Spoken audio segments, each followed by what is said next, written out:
فاطمہ 7 سال کی ایک معصوم اور پیاری سی بچی تھی جس کی کل کائنات اس کے نابینا دادا جان تھے۔ اس کے والدین بچپن میں ہی ایک وبا میں وفات پا چکے تھے۔ فاطمہ اپنے چھوٹے سے کچے آنگن میں خاص قسم کی چکنی مٹی سے خوبصورت کھلونے بناتی، انہیں دودھ میں پکاتی، ان پر شوخ رنگ کرتی اور پھر بازار میں بیچ کر اپنے دادا کے لیے روٹی اور دوائی لے کر آتی۔ اس کی محنت اور لگن دیکھ کر بازار والے اس سے بہت محبت کرتے تھے۔ ایک دن عید سے کچھ روز قبل فاطمہ کے بنائے ہوئے تمام کھلونے بہت جلدی بک گئے۔ ایک امیر مسافر کو اس کی ہنرمندی اتنی پسند آئی کہ اس نے کھلونوں کی قیمت کے ساتھ اسے ایک سونے کا سکہ انعام میں دیا۔ فاطمہ کی خوشی کی کوئی انتہا نہ تھی۔ اس نے سوچا کہ آج وہ دادا جان کے لیے عید کے نئے کپڑے اور ڈھیروں مٹھائی لے کر جائے گی۔ اس نے وہ سونے کا سکہ اپنی چھوٹی سی کپڑے کی پوٹلی میں رکھا اور وضو کرنے کے لیے بازار کے قریب موجود چشمے پر چلی گئی۔ پوٹلی اس نے احتیاط سے چشمے کی دیوار پر رکھ دی۔ جب وہ منہ ہاتھ دھو کر مڑی تو اس کے قدموں تلے سے زمین نکل گئی۔ پوٹلی وہیں تھی مگر وہ سونے کا سکہ غائب تھا۔ فاطمہ زاروں قطار رونے لگی۔ اس کی ہچکچیوں اور سسکیوں نے وہاں سے گزرتے ہوئے قاضی شہر کے قدم روک لیے۔ قاضی صاحب رحم دل ہونے کے ساتھ ساتھ اپنی فراست اور ذہانت میں بھی ثانی نہیں رکھتے تھے۔ انہوں نے بچی کے سر پر شفقت سے ہاتھ رکھا اور اس سے رونے کی وجہ پوچھی۔ فاطمہ نے روتے روتے سارا ماجرا کہہ سنایا۔ اس وقت چشمے کے آس پاس صرف 3 لوگ موجود تھے، ایک حلوائی، ایک کپڑے کا تاجر اور ایک لوہار۔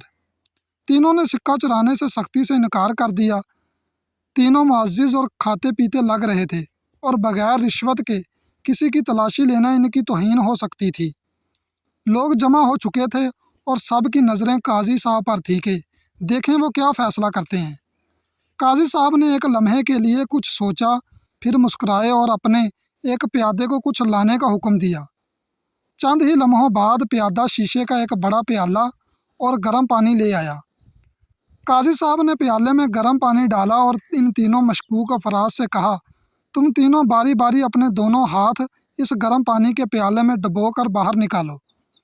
سب حیران تھے مگر قاضی صاحب کا حکم ٹالا نہیں جا سکتا تھا۔ سب پہلے حلوائی نے ہاتھ ڈالے، پانی بالکل صاف رہا۔ پھر لوہار نے ہاتھ ڈالے، پانی تب بھی ویسا ہی رہا۔ آخر میں جب کپڑے کے تاجر نے اپنے ہاتھ پانی میں ڈال کر نکالے تو قاضی صاحب نے مسکرا کر پانی کو بغور دیکھا۔ پانی کی سطح پر ہلکے ہلکے رنگین ذرات تیرنے لگے تھے جن میں سرخ اور سبز رنگ نمایاں تھا، اور ساتھ ہی کچی مٹی کی ہلکی سی مہک بھی پانی سے اٹھنے لگی تھی۔ قاضی صاحب نے فوراً سپاہیوں کو حکم دیا، اس تاجر کی تلاشی لو۔ سپاہیوں نے جوں ہی تلاشی لی، سونے کا سکہ اس کی ریشمی قمیض کی جیب سے نکل آیا۔ تاجر خوف سے کانپنے لگا۔ مجمع حیرت سے گنگ تھا کہ قاضی کو کیسے پتہ چلا۔ قاضی صاحب نے لوگوں کی حیرانی دور کرتے ہوئے بلند آواز میں کہا، یہ ننھی بچی مٹی کے کھلونے بناتی ہے اور ان پر رنگ کرتی ہے۔ اس کے ننھے ہاتھوں پر مٹی اور کچے رنگ کے ذرات لگے ہوئے تھے۔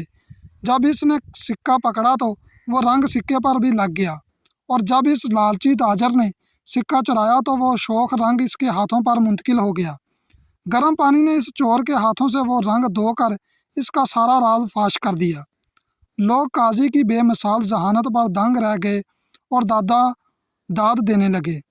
قاضی صاحب نے وہ سونے کا سکہ فاطمہ کو واپس کیا اور تاجر پر بھاری جرمانہ عائد کر کے وہ رقم بھی اس بچی کی جولی میں ڈال دی تاکہ وہ اپنے دادا کے ساتھ خوشیوں بھری عید منا سکے۔